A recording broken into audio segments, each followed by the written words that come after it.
the Spirit is giving you that impulse, when you're feeling it within you that it's time to move on, when you have seen all the signs mentioned in the previous video, you don't have to wait. You don't have to second guess yourself. Don't allow the darkness to give you razzmatazz, to put up a facade in front of you, because if not, you're going to regret it later. So in the last video, we're talking about the signs, the things you will see happening around you for you to know that God is directing you to transition into your next season. Now, what we're going to look at is, what are those things that may distract you or that may confuse you? What are those things that may prevent you from going along that direction that God is leading you to? Once you have made up your mind and made a move, something very interesting is going to start happening. One thing you're going to notice is this. Number one, the darkness is also trying to prevent you from taking that step. All of a sudden, it will look like from nowhere, this very thing that you have seen that there is no value anymore, the value has expired. So it will look like value is resurrected.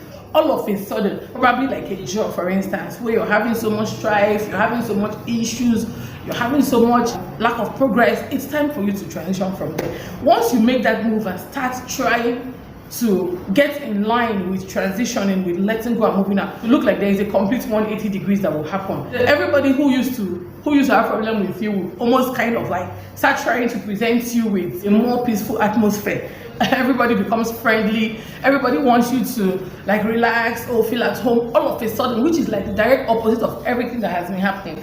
That's one way you would notice that no, the darkness is trying to scatter something that you are already on the path of doing, just to get you to forget about letting go, to calm down with the transitioning. But as a reawakened spirit who is living consciously, one of the questions you ask yourself is, if this value has been there, if this thing has been so attractive and so wonderful, why haven't I been seeing it? How come now that I'm ready to move, now that I'm ready to transition, now that I'm ready to let go, all of a sudden the value is now being resurrected? You need to be very careful.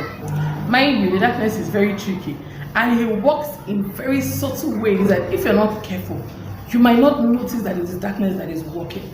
It will look like everything that you know that this wasn't working out will immediately start trying to show you like it's no longer what you think, it's not what you saw. Look, everything is okay, everything is fine, everything is fine. It will look like that, and you'll be looking at it like, was this thing there and I wasn't seeing it, or was it that it wasn't there? You might get confused and you might start thinking, oh, I was just the one overthinking things. Oh, it's all in my head. If you make the mistake of going with that flow where you think things are now okay, I can relax, I don't need to transition, you're just postponing the inevitable, because it's going to now get even worse than it has ever been before. And it might even get to a very, very bad point where you might not be able to even do anything about it again. Once you start seeing this sign that it's time to move on, say a prayer, ask the Lord to keep the strength, not to lose track, not to get deceived, not to get distracted, not to get confused, to focus on what He wants you to do. Okay, so number two, one of the things that you will also notice that will happen is an increase in your inertia and in the level of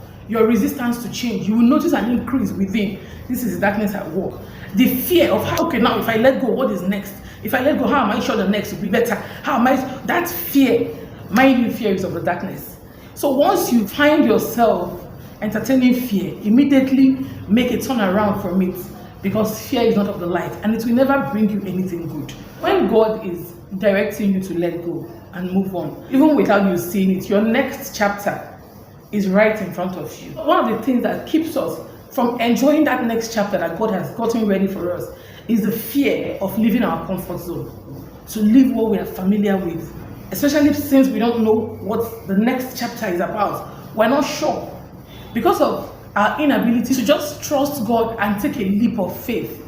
We kind of hold on to that comfort zone. We can't even have the trust that what God has for us must be better than what we have today. The more that fear and that inertia is coming in you, the more you need to increase your trust in God.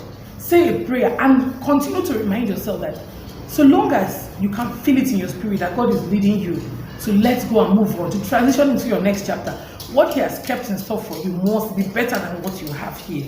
Don't allow fear to keep you in a place that you have overgrown. Do not allow fear to keep you in a chapter that is already closed in your life and keep you away from the next chapter of your destiny, the next place that you are destined to be, because you are scared of letting go, because you are scared of leaving your comfort zone, because you are scared of the unknown, you don't know what else is out there.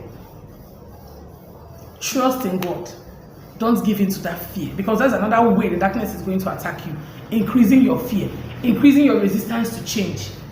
Use trust to counter it and continue to move on with your plans. Continue to make your moves to transition.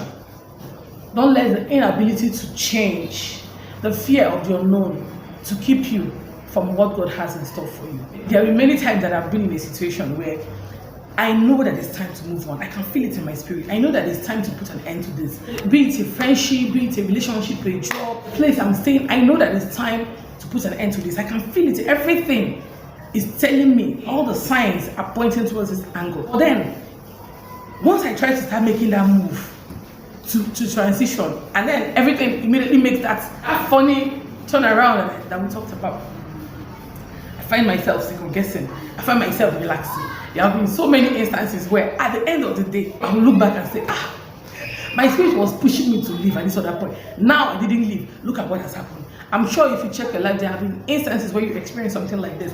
When your spirit is giving you that impulse, when you're feeling it within you that it's time to move on, when you have seen all the signs mentioned in the previous video, it's time to go. Don't wait, don't tarry, don't allow the darkness to give you razzmatazz, to put up a facade in front of you, because if not, you're going to regret it later. I have been in such situations that later on, the things that will now happen, the way everything will now fall apart, I'll just be telling myself, like, I knew it. I felt it in my spirit. I even started making it. Why didn't I go? Why didn't I move on at this point? Now look at it. There have been instances like that. But now I've learned that I don't have to wait. Once God has put it in your heart that it's time to transition, don't even look at anything else. Just continue to make your move, and you will see how beautifully everything will work out.